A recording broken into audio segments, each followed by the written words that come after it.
The bus wheels squeaked as it stopped at Busan Central Station. Kim Do stepped off slowly, carrying only a small black bag. 10 years. 10 long years since he last saw this place. The city looked different now. Taller buildings reached toward the sky.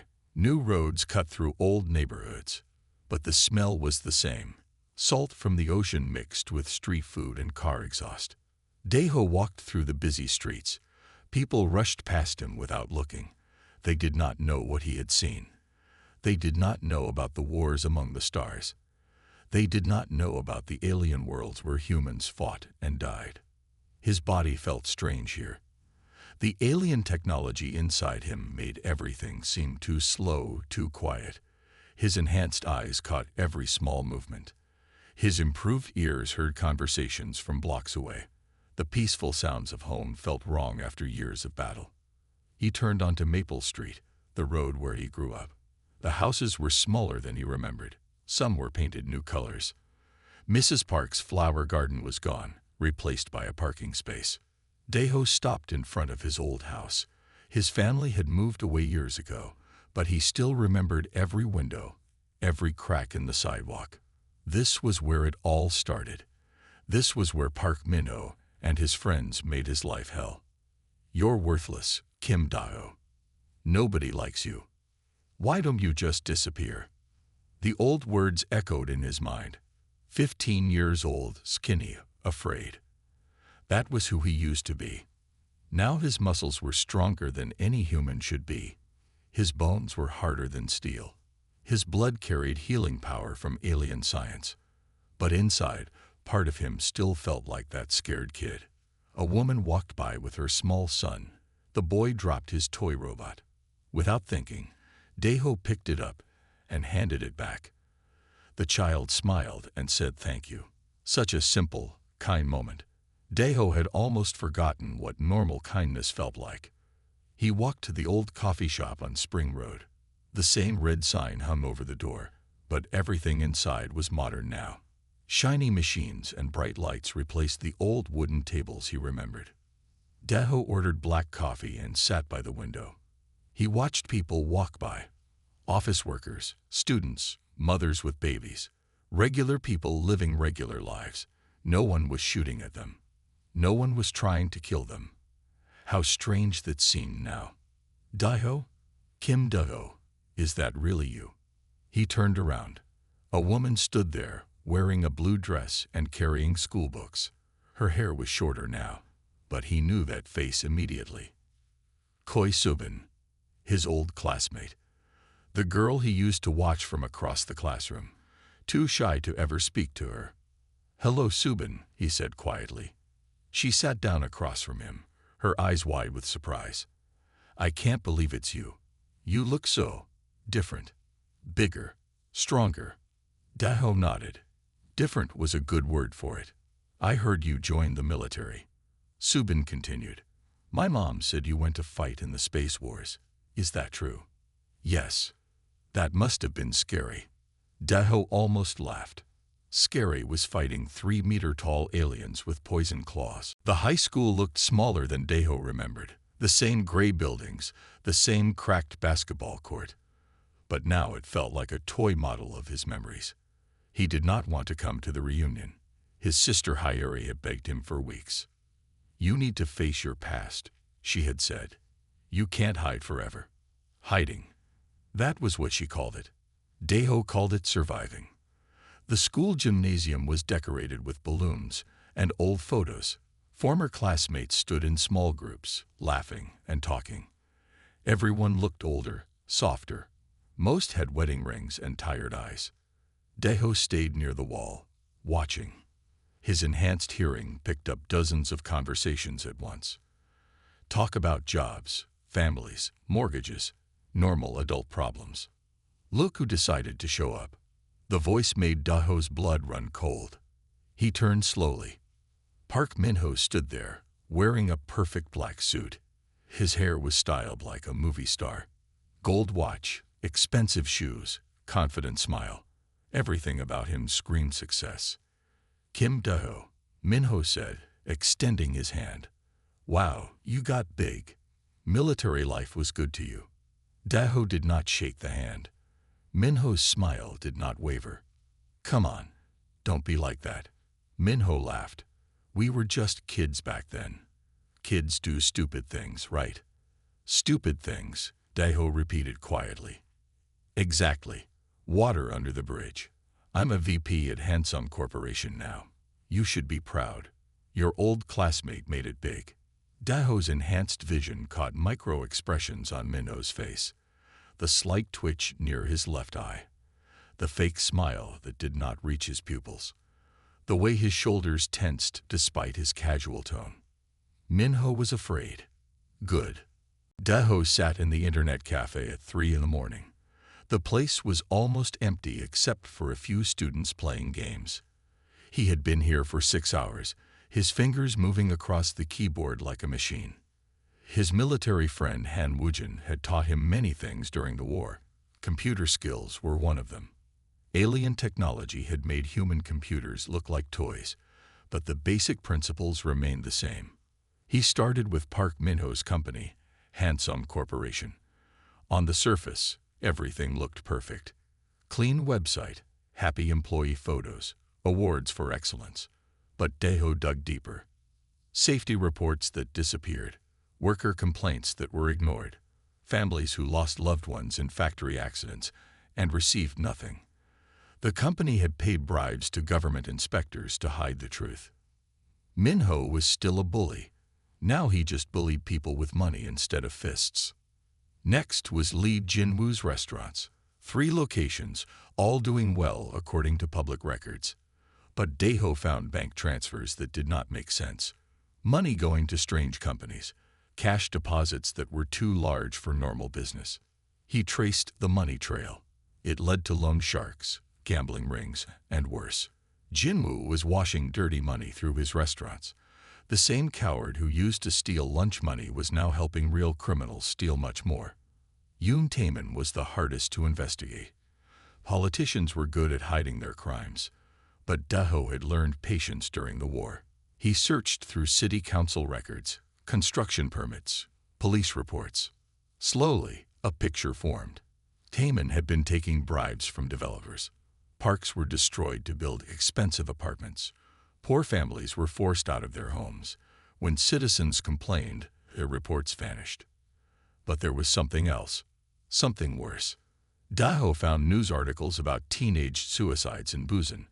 The numbers had gone up over the past 5 years. He read the stories carefully. Bullying was mentioned in several cases, but the investigations were always closed quickly. The police chief was Taemin's brother-in-law. At sunrise, Daho walked to the harbor. The ocean was calm, the sky turning pink. He called Woojin on his secure phone. I found them, he said when his friend answered. Bad news. Woojin asked from his apartment in Seoul. The worst. They never stopped being bullies. They just got better at it. What do you need? Everything you can find on these 3. Bank records, phone calls, security camera footage. I'm sending you their names and addresses. Consider it done. But Daho, be careful. These guys have power now. They can hurt you in ways that aliens never could. Daho almost smiled. They can try. He hung up and walked back into the city. The morning rush was starting. People hurried to work, carrying coffee and newspapers. Normal people living normal lives. But some of those people worked for Minho's company. Their safety depended on equipment that might break at any moment. Some lived in apartments built with cheap materials because Taemin took bribes. Some ate at Jinwoo's restaurants, not knowing their money helped fund criminal activities. The 3 bullies had grown up, but they had not changed. They still hurt innocent people. They still took what they wanted. They still thought they were better than everyone else. Daho's enhanced vision caught a familiar figure walking down the street. A teenage boy with a black eye and torn clothes. He walked with his head down, trying to be invisible. The same way Daho used to walk. Hey, Daho called softly. The boy looked up, scared. Are you okay? Daho asked. The boy nodded quickly and hurried away. But Daho had seen enough. The fear in his eyes was the same fear Daho remembered from his own youth. Somewhere in this city there were still bullies. There were still victims. And the people who were supposed to protect them, the police, the politicians, the business leaders, were either corrupt or too scared to act. Daho's phone buzzed. A text from Woojin. Got some preliminary data. These guys are in deep. How far do you want to take this? Daho typed back. All the way. He had spent 10 years fighting aliens who wanted to destroy humanity. Now he would fight humans who were destroying humanity from within. The war was just beginning. The anonymous email arrived at Busan Daily News at exactly 9:00 a.m. Reporter Song Neri almost deleted it with the rest of her spam, but something made her open it. Inside were documents. Hundreds of them. Safety reports from Hansung Corporation showing deadly accidents. Bank records from Jinwoo's restaurants with suspicious money transfers. City council meeting notes where Taemin voted to approve dangerous construction projects. Nari had been a reporter for 15 years. She knew real evidence when she saw it. Across the city, Daho watched from a rooftop as she opened the files. His enhanced vision could see through the newspaper office windows. He saw her eyes widen, saw her reach for her phone to call her editor. Woojin's voice crackled through his earpiece. First wave is deployed. How do you want to handle the next phase? Wait and watch, Daho replied. Let them make the first move. He did not have to wait long. By noon, Park Min-ho was pacing in his office like a caged animal. Someone had hacked his company's internal servers. Private emails were leaking online. Photos of unsafe working conditions appeared on social media. Stock prices started to fall. Min-ho grabbed his phone and made a call. I need private security. The best you have. Someone is attacking my company. Through the office windows, Daho could read Min-ho's lips. Military training had taught him many useful skills. He smiled as Min-ho's fear grew. Lee Jinwoo was having his own problems. Health inspectors had suddenly appeared at all 3 restaurants. Customers were asking questions about the strange men who visited late at night. His criminal partners were getting nervous. Who is doing this? Jinwoo screamed at his manager. Someone is trying to destroy us. But it was Yoon Taemin who figured it out first. The politician had survived by being smart and paranoid. He looked at the pattern of attacks. All 3 friends targeted at the same time. Information that only someone with advanced computer skills could obtain. It's him, Taemin said to his assistant. The soldier boy, Kim Daho. That afternoon, Daho walked into Hansung Corporation's main building. The lobby was marble and glass, designed to impress visitors. Security guards watched everyone who entered. Daho took the elevator to the 20th floor. Min-ho's office was at the end of a long hallway. 2 large men in black suits stood outside the door. Building is closed to visitors, one guard said. I have an appointment. Daho replied calmly. The guards moved to block his path. They were big men, probably former military themselves, but they had never fought aliens. They had never been enhanced by alien technology. Daho moved faster than their eyes could follow. 2 quick strikes, and both guards were unconscious on the floor. He caught them before they hit the ground and laid them down gently. The office door was locked. Daho turned the handle anyway. The metal bent and broke under his enhanced strength. Min-ho was sitting behind his desk, talking on the phone. He looked up and saw Daho standing in his doorway. His face went white.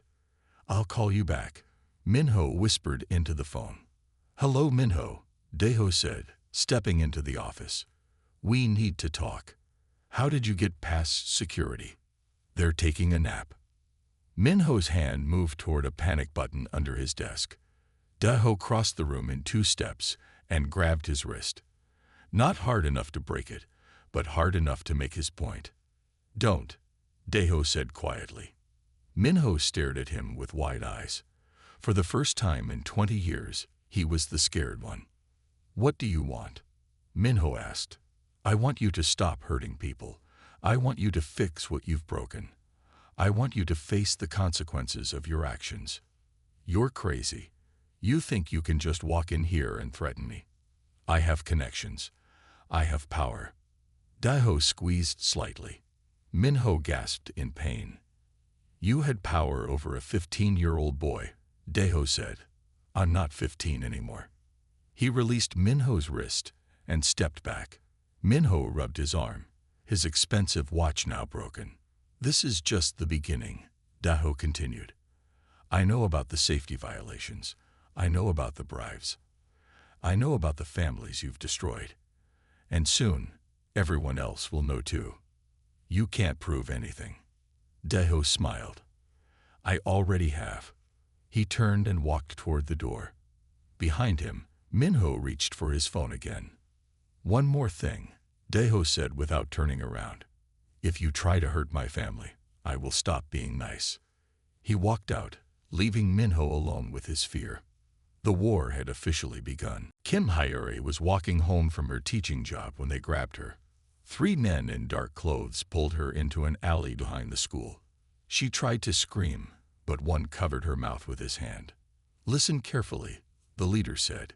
His breath smelled like cigarettes. Tell your brother to stop causing trouble. This is his only warning. They pushed her to the ground and drove away in a black car. Hyuri sat there shaking, her knee bleeding from the fall. She called Daho with trembling fingers. They hurt you. Daho's voice was cold as ice. Just scared me. But Daho, maybe you should stop. These people are dangerous. No, Daho said. Now they made it personal. That night, Daho went hunting. He started with a black car. His enhanced vision had caught the license plate from Hyuri's memory when she described it. Traffic cameras throughout the city fed him information through Woojin's hacking skills. The car belonged to a private security company, the same company that Minho had hired. Daho found the 3 men at a bar in the rough part of town. They were drinking and laughing, probably celebrating their easy job. They thought scaring the teacher was funny. They were wrong. Daho waited in the parking lot. When they came out, he was leaning against their car. Looking for me? He asked quietly. The leader reached inside his jacket for a gun. Daho moved before the man's hand touched metal. One punch sent the leader flying into a trash bin. The second man tried to run. Daho caught him in 3 steps and lifted him off the ground with one hand. Who sent you? Daho asked. Minho. Park Minho paid us to scare your sister, the man gasped. Daho dropped him and turned to the 3rd man, who was trying to crawl away. Tell Minho that if anyone touches my family again, I will forget that I used to be a good person, Daho said. The man nodded frantically and helped his friends into their car. They drove away as fast as possible. But Daho was just getting started. The next morning, strange things began happening to all 3 bullies. Minho's car would not start. When mechanics looked at it, they found that someone had taken apart the engine with incredible precision. Every bolt had been carefully removed and placed in neat piles. Jinwoo's restaurants lost power. The electrical boxes had been opened, and every wire had been cut to exact lengths. It would take days to fix. During those days, customers went elsewhere. Taemin's office windows were covered with posters, hundreds of them, placed too high for normal humans to reach. Each poster showed photos of the families his corrupt deals had hurt. The police tried to catch whoever was doing these things, but every camera they checked showed nothing. Every witness saw only shadows moving too fast to follow. By the 3rd day, all 3 men were nervous wrecks. They hired more security guards. They installed better locks. They even tried to leave the city. Nothing worked. Daho was always 1 step ahead. His alien-enhanced senses let him hear their phone calls from blocks away. His improved speed let him move without being seen. His enhanced strength let him go places normal humans could not reach. On the 4th night, Taemin called an emergency meeting. The 3 bullies met in Taemin's office with their security teams. We have to do something, Minho said, his hands shaking. He's picking us apart piece by piece. Maybe we should apologize, Jinwoo suggested. Tell him we're sorry for high school. Are you insane? Taemin snapped. If we show weakness now, he'll destroy us completely. We need to fight back. How do we fight a ghost? Minho asked. Above them, hanging from the ceiling like a spider, Daeho listened to every word. They could not see him in the dark. Their security guards were watching doors and windows, not looking up. We go after what he cares about, Taemin said. His sister, his old friends. We make him choose between hurting us and protecting them. That was a mistake. Daeho dropped from the ceiling like a falling star. He landed in the middle of their meeting, surrounded by 6 armed guards and 3 terrified bullies. The guards reached for their weapons. They were too slow. Daeho moved through them like wind through grass. Punches that could break steel struck with perfect control. None of the guards died, but all of them went to sleep very quickly. When the dust settled, Daeho stood alone with his 3 childhood tormentors. They pressed against the walls like cornered animals. You want to threaten my family? Daeho asked softly. You want to hurt innocent people to get to me? Please, Minho whispered. We were just talking.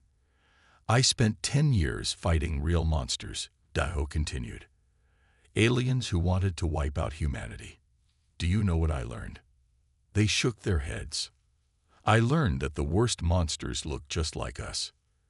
Daeho walked to the window and looked out at the city lights. You have 24 hours to confess your crimes. All of them. If you don't, I will make sure everyone knows exactly what kind of people you really are. He turned back to them. And if you ever threaten my family again, I won't be this gentle. Then he was gone, disappearing into the night like smoke. The 3 bullies sat in their destroyed office, surrounded by unconscious guards, and finally understood the truth. The scared little boy they used to torment had become something far more dangerous than they ever imagined. The 24 hours were almost up. Daeho sat in his small apartment, watching the news on his laptop. Reporter Song Neri was talking about corruption in the city. Her investigation was growing bigger every day. A knock came at his door. Daeho opened it to find Choi Subin standing there, holding a thick folder. We need to talk, she said. Subin sat at his kitchen table and opened the folder. Inside were dozens of papers, photos, and reports. I've been collecting these for 3 years, she said. Cases of bullying at my school. Kids who were hurt so badly they tried to kill themselves. Parents who begged for help but got nothing. Daeho looked through the files. Young faces stared back at him from school photos. Some had bruises. Some had broken bones. All had the same look of fear he remembered from his own youth. Why are you showing me this? He asked. Because I know it's you, Subin said quietly. The attacks on Minho, Jinwoo, and Taemin. The leaked documents. The reporter getting inside information. It's all you, isn't it? Daeho did not answer, but his silence said everything. Good, Subin continued. They deserve it. Do you know how many kids have suffered because these 3 men look the other way? Taemin cuts funding for school counselors. Minho's company sponsors the school but demands we ignore certain problems. Jinwoo donates money, but only to silence parents who complain. She pulled out a photo of a teenage boy. This is Park Do-yeon, 15 years old. He jumped off a building last month because classmates tortured him every day. The school covered it up. The police called it an accident. Daeho's hands tightened into fists. The alien technology in his blood responded to his anger, making his muscles harder than steel. There are others helping you, aren't there? Subin asked. Before Daeho could answer, his phone rang. It was Woojin. Put me on speaker, Woojin said when Daeho answered. I have news. There's someone here, Daeho warned. Subin. The teacher. She's clean. I checked her background. She's been fighting the system from inside for years. Subin looked surprised but not upset. Your friend is thorough. I found something else, Woojin continued. The alien technology in your body is changing more than we thought. Your brain is processing information faster. Your emotions are becoming more intense. The anger you feel toward these bullies, it's being amplified. Deho felt a chill. What does that mean? It means you need to be careful. The same technology that makes you stronger could make you lose control. Promise me you won't cross the line. I promise, Deho said, but he was not sure if it was true. The door opened again. This time it was Principal Jang Seoko from their old high school. He looked older, grayer, more tired than Deho remembered. I heard voices, Jang said nervously. I was hoping to find you, Deho. Why? Jang sat down heavily. To apologize. I knew what Minho and his friends were doing to you. I knew, and I did nothing. I was a coward. He pulled out an old notebook. I kept records. Every incident, every complaint, every time I should have acted but didn't. 20 years of guilt written down in detail. Deho took the notebook. Page after page of bullying incidents. Not just him, but dozens of other students over the years. All ignored. All covered up. They threatened me, Jang continued. Minho's father was rich. Taemin's uncle was a police chief. Jinwoo's family had connections to dangerous people. I was just a teacher trying to keep my job. And now? Deho asked. Now I'm an old man who can't sleep at night. I hear about kids like Park Do-yeon, and I know it's my fault too. Subin reached across the table and touched Jang's hand. It's not too late to do the right thing. Deho's phone buzzed with a text message. It was from an unknown number. We know who you are, soldier boy. Meet us at the old warehouse on 5th Street at midnight. Come alone, or your sister pays the price. Woojin's voice crackled through the speaker. That's not good. I'm tracking multiple cell phone signals converging on that location. They're planning something big. Deho stood up. The alien technology in his body was responding to the threat. His vision sharpened. His reflexes quickened. His anger burned hotter than before. Don't go, Subin said. It's obviously a trap. I have to, Deho replied. They threatened Hyuri. Then take backup, Woojin suggested. I can call some of our old unit. They'll be there in 6 hours. No time, Deho said. And I don't want anyone else to get hurt. Jang stood up slowly. I'm coming with you. Absolutely not. I said I kept records, Jang smiled sadly. I never said I gave you all of them. If these 3 are planning something desperate, they might need insurance. I know things about them that could end this tonight. Subin grabbed her folder.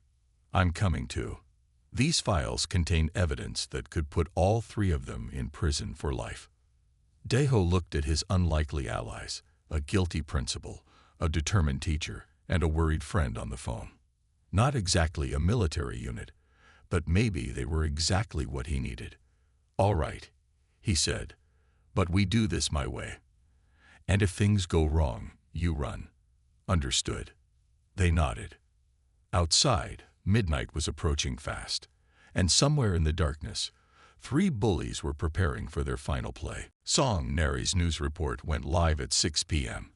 The story was front page of every website, trending on every social media platform. Photos of unsafe factories, documents showing bribes, audio recordings of phone calls where the 3 men laughed about hurting people. QORUPTIVO and E2ORCAKE exposed, read the headline. Below it were the faces of Park Min-ho, Lee Jin-woo, and Yoon Taemin. Deho watched from his apartment as the city exploded with anger.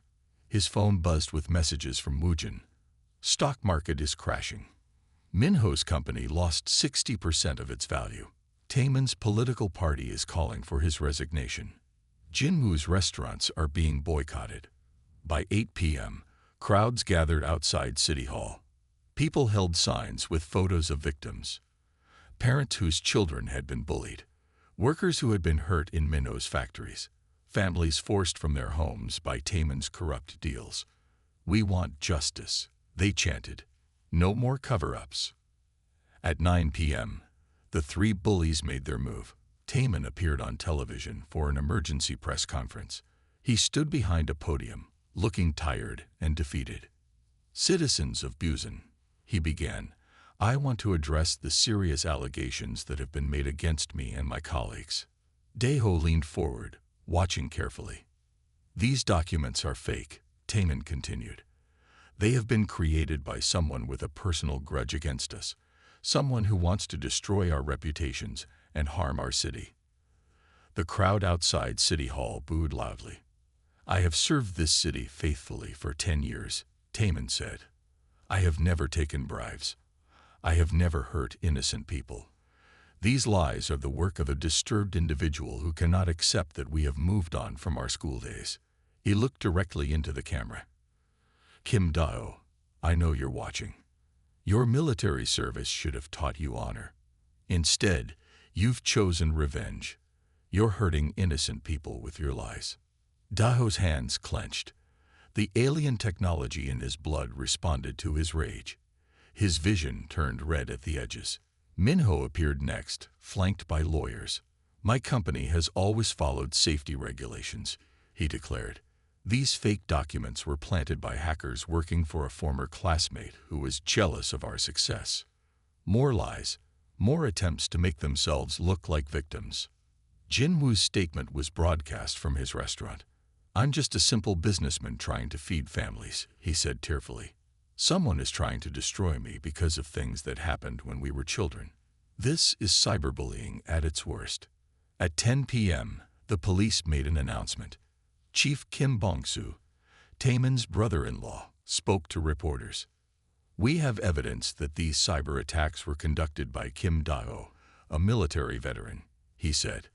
"We are issuing a warrant for his arrest on charges of hacking, harassment, and domestic terrorism." Domestic terrorism.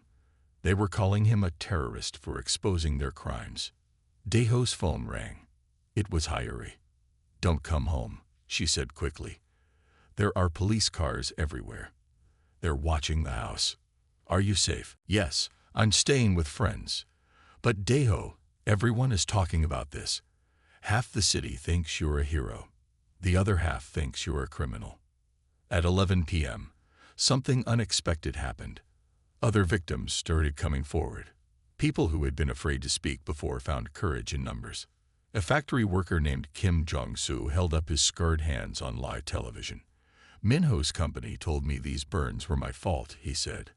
"They gave me $500 and told me to keep quiet. But I'm not keeping quiet anymore." A mother named Park Mik-young showed a photo of her daughter. "My little girl killed herself because of bullying at school. When I complained, they threatened to sue me. But I have the emails that prove it." More and more people spoke up. The tide was turning. At 11:30 p.m., Woojin called with urgent news. "They're planning something desperate," he said. "I intercepted phone calls between all three of them. They're going to claim you attacked them. They have actors ready to pretend to be injured. They're going to stage a fake assault and blame you." "When?" "Tonight, at the warehouse meeting. They want you to come so they can defend themselves on camera. Make it look like you're the aggressor." Daeho looked at Subin and Jang, who were preparing to leave for the warehouse. "Change of plans," he said. "We're not going to their trap." "Then what?" Subin asked. Daeho smiled for the first time in days. It was not a nice smile, but it was satisfied. "We're going to give them exactly what they deserve," he said. "Public justice." His phone buzzed with a message from an unknown number. "Where are you, coward? Too scared to face us." Daeho typed back. "Check the news tomorrow. You'll find out who the real coward is." The final battle was about to begin, but it would not be fought with fists in a dark warehouse. It would be fought with truth in the bright light of day. The school gymnasium was packed. Every seat was full. People stood along the walls and sat on the floor. Camera crews from 5 news stations had set up equipment. This was supposed to be a community meeting about bullying and corruption. It had become something much bigger. Principal Jang stood at the microphone, his hands shaking slightly. "Thank you all for coming," he began. "Tonight, we're here to discuss the serious problems in our community, problems that have been hidden for too long." In the crowd, Deho sat between Subin and his sister Hayuri. He wore a simple black jacket and baseball cap, trying to stay invisible, but his enhanced hearing caught every whisper, every conversation in the room. Is that him? The soldier. I heard he's a terrorist. No, he's a hero. He exposed those criminals. Near the front, Park Min-ho sat with his expensive lawyers. Lee Jin-woo was there too, sweating despite the cool air. Yoon Taemin had positioned himself near the exit, ready to run if needed. I'd like to invite our first speaker, Jang continued. Kim Jong-soo, who worked at Hansung Corporation. The scared factory worker walked to the microphone. His voice was quiet but strong. 3 years ago, I lost 2 fingers in a machine that should have been fixed. The company gave me money to stay quiet, but staying quiet didn't bring my fingers back. He held up his damaged hand. The crowd gasped. How many others have been hurt while rich men counted their profits? Jong-soo asked. Min-ho stood up angrily. This meeting is illegal. These people are spreading lies. Sit down, someone shouted from the crowd. You sit down. Min-ho yelled back. I've done nothing wrong. That's when Park Mi-kyung, the mother who lost her daughter, stood up. Nothing wrong, she cried. My daughter is dead because you and your friends covered up bullying. She pulled out her phone and showed a photo of a young girl, 17 years old. She jumped from our apartment building because she couldn't take the pain anymore. Tears rolled down her face. The school knew. The police knew. The politicians knew. But nobody cared because her bullies had rich parents. The crowd began to murmur angrily. Taemin tried to speak, but people shouted him down. Where's your proof? Jin-woo called out desperately. Subin stood up and walked to the front. She carried her thick folder of documents. I have 3 years of proof, she said, opening the folder at the microphone. She began reading names. Park Do-yeon, suicide at 15. Lee So-young, hospitalized after a beating. Kim Min-soo, tried to kill himself twice. With each name, the crowd grew more upset. Parents began crying. Students looked shocked. Every case was reported. Subin continued. Every case was ignored. Every case was covered up by the same 3 men who sit here tonight. Min-ho's lawyer whispered urgently in his ear. All 3 bullies looked panicked now. That's when the back doors opened. 6 men in black military uniforms entered the gymnasium. Deho recognized them immediately, his old unit, led by Han Woojin. Sorry we're late, Woojin announced. We brought some evidence of our own. He carried a large metal briefcase to the front of the room. This contains financial records that show money flowing from organized crime into local businesses. It shows bribes paid to government officials. It shows cover-ups that go all the way to the top. The crowd fell silent. But most importantly, Woojin continued, it shows that these 3 men have been working together for 20 years to hurt innocent people. Taemin jumped up. This is a setup. These documents are fake. Are they? A new voice asked.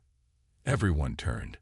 Song Nari, the reporter, stood at the side entrance.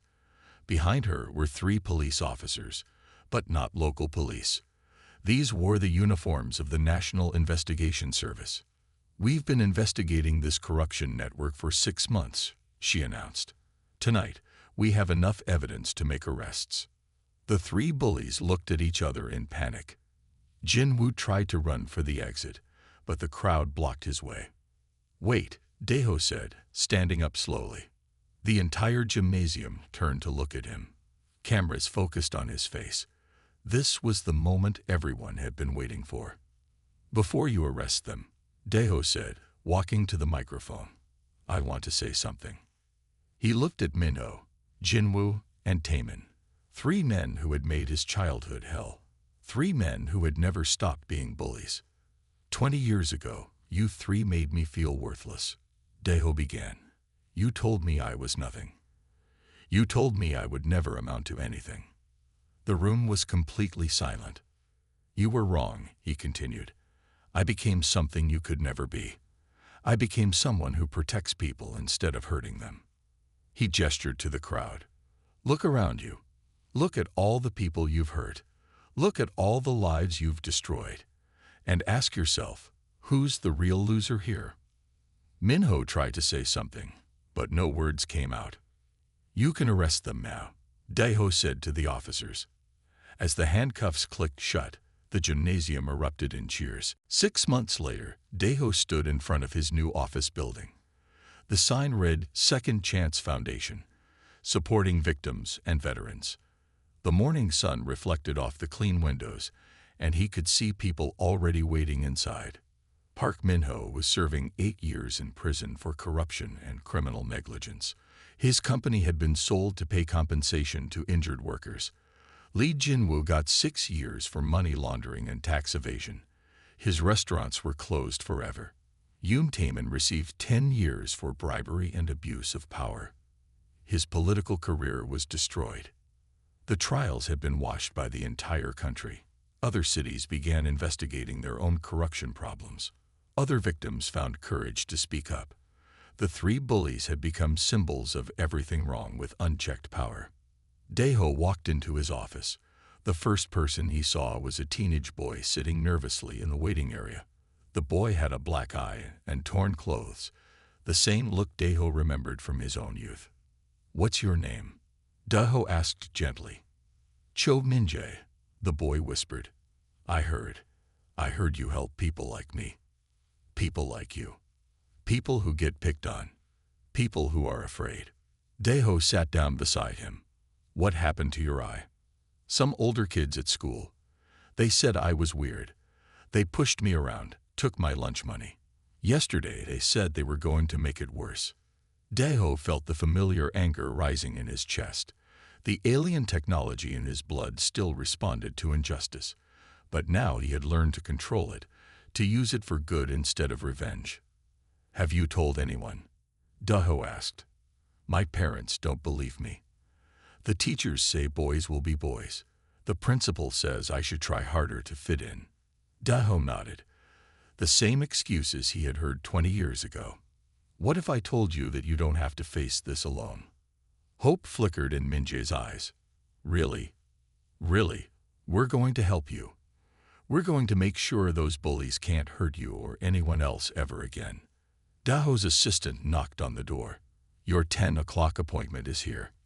Choi Subin entered, carrying a stack of papers and smiling. Over the past 6 months, she had become much more than his old classmate. She had become his partner in both work and life. "Good morning," she said, kissing his cheek. "I brought the new anti-bullying policies from the school district. Every school in the city will implement them next month."